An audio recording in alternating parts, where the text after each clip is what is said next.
Selamat siang. Mohon maaf lagi cari referensi di buku-buku saya tentang Sulawesi. Assalamualaikum warahmatullahi wabarakatuh. Selamat siang teman-teman semua yang berbahagia ya. Siang ini saya sengaja ingin membahas atau mengulas tentang Sulawesi, di mana di situ terdapat satu kawasan yang sangat populer di Indonesia dengan destinasi budayanya, yakni Tanah Toraja. Tanah Toraja terletak di bagian tengah dari Sulawesi. Tempat ini bisa diakses dengan jalan darat sekitar 8-9 jam. Namun bisa ditempuh hanya dalam 1 jam saja dengan pesawat dari Makassar. Rumah adat Tongkonan merupakan ciri khas dari budaya Tanah Toraja. Mereka sangat bangga sekali dengan exposure dan filosofi dari rumah Tongkonan ini.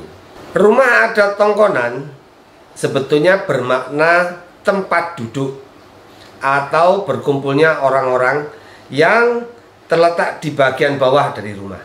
Mereka menggunakan rumah adat ini sebagai tempat musyawarah untuk menyelesaikan masalah-masalah adat atau masalah-masalah keluarga.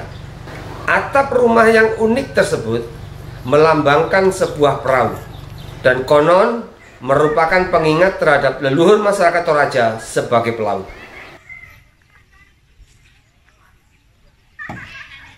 Di setiap depan rumah Tongkonan selalu dihiasi dengan kepala kerbau dan tanduk-tanduknya. Ini adalah simbol prestis. Semakin banyak jumlah tanduk kerbau menandakan semakin tinggi status sosial orang yang di dalamnya. Maklum, satu kerbau bisa berharga minimal 50 juta sampai sekitar 700 juta. Berkunjung ke Tanah Toraja rasanya tidak lengkap bila kita tidak melihat prosesi Rambu Solo. Ini adalah upacara paling penting, paling populer untuk masyarakat Tanah Toraja. Di sini kita bisa melihat bagaimana antusias, bagaimana spirit dari masyarakat Toraja tentang adat dan budaya mereka.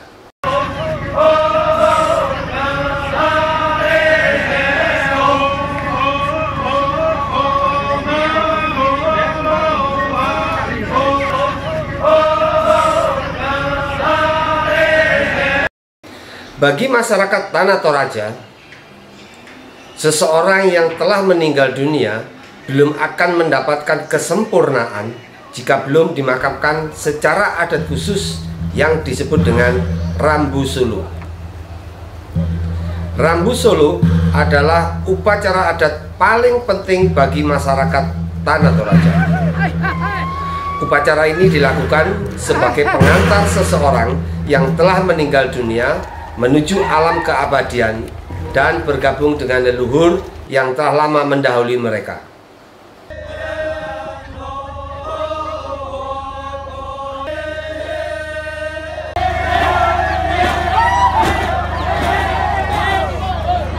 Oleh terima kasih yang untuk jadi kasus itu. Dari ini orang idola. Ya. Oleh terima kasih yang untuk jadi kasus itu. Dari ini.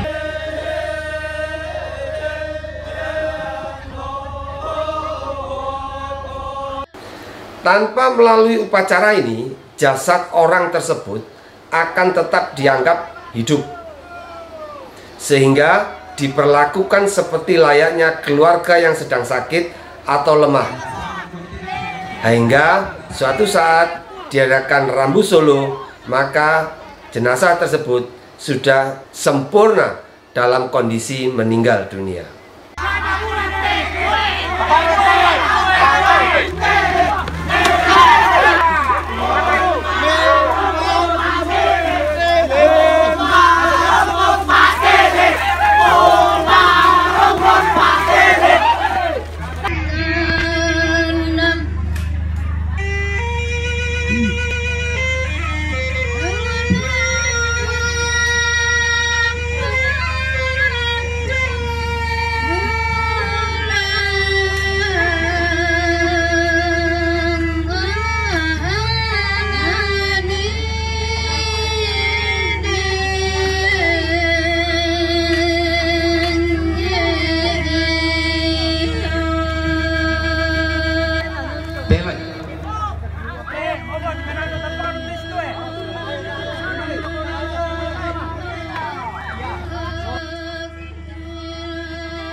Sarang mating ngayo mala milana tete mala papaladang di pamalona makalima nato di potang di lopaliu domay bak panalempang.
Komponen yang tidak bisa dipisahkan dari upacara Rambu Solo adalah kerbau. Bagi masyarakat Tanah Toraja, kerbau yang dikorbankan akan mengantarkan arwah cepat menuju keabadiannya di Puya. Semakin banyak kerbau yang dikorbankan, maka akan semakin cepat pula seorang arwah diantar menuju keabadian yang oleh orang Tanah Toraja disebut Puya.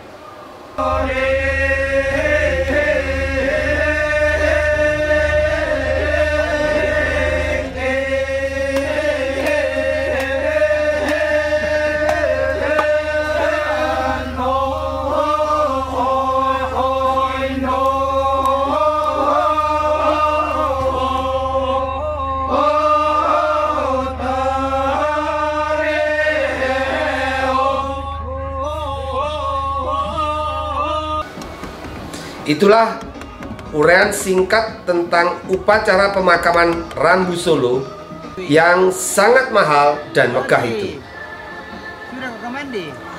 Di Tanah Toraja, orang yang telah meninggal benar-benar dihormati hingga keluarga akan melakukan apa saja untuk menyempurnakan mereka hingga mencapai keabadian.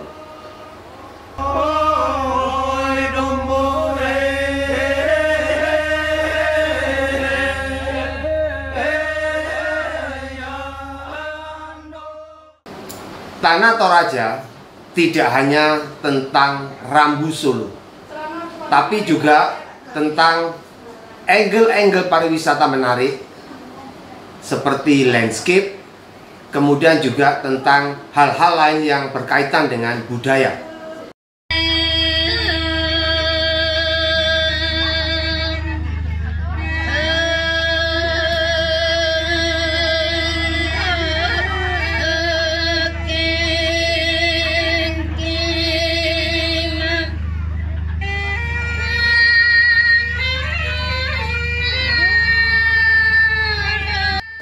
Adat Toraja juga menempatkan makam orang-orang terhormat atau bangsawan pada bukit-bukit tertentu.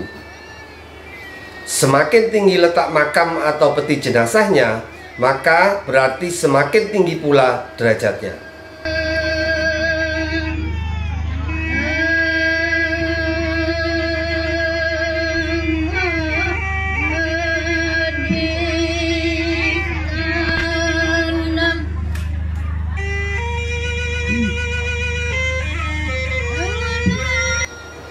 Di depan bukit tersebut kemudian diletakkan patung-patung orang yang menggambarkan almarhum.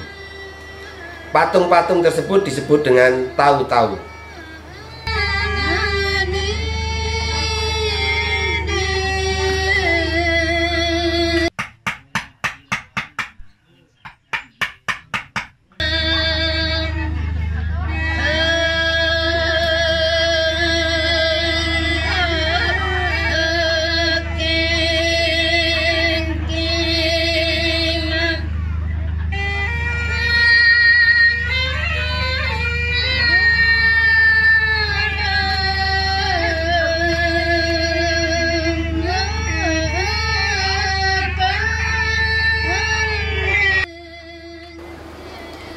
Salah satu bukit makam populer ini adalah Londa dan Ketekesu.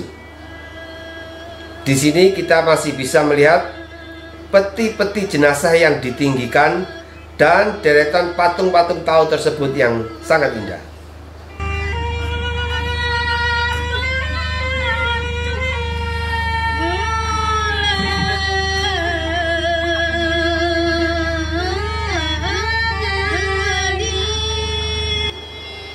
Jenazah orang-orang awam biasanya hanya akan disimpan atau diletakkan di goa-goa di bagian bawah bukit tersebut.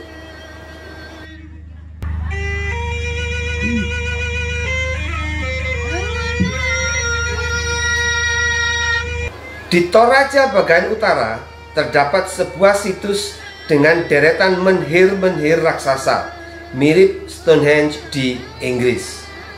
Namanya Bori Kalimbuang. Menhir-menhir ini berkaitan dengan pemakaman style zaman purba atau megalitikum. Diduga menhir ini mulai ada sejak awal abad ke-17.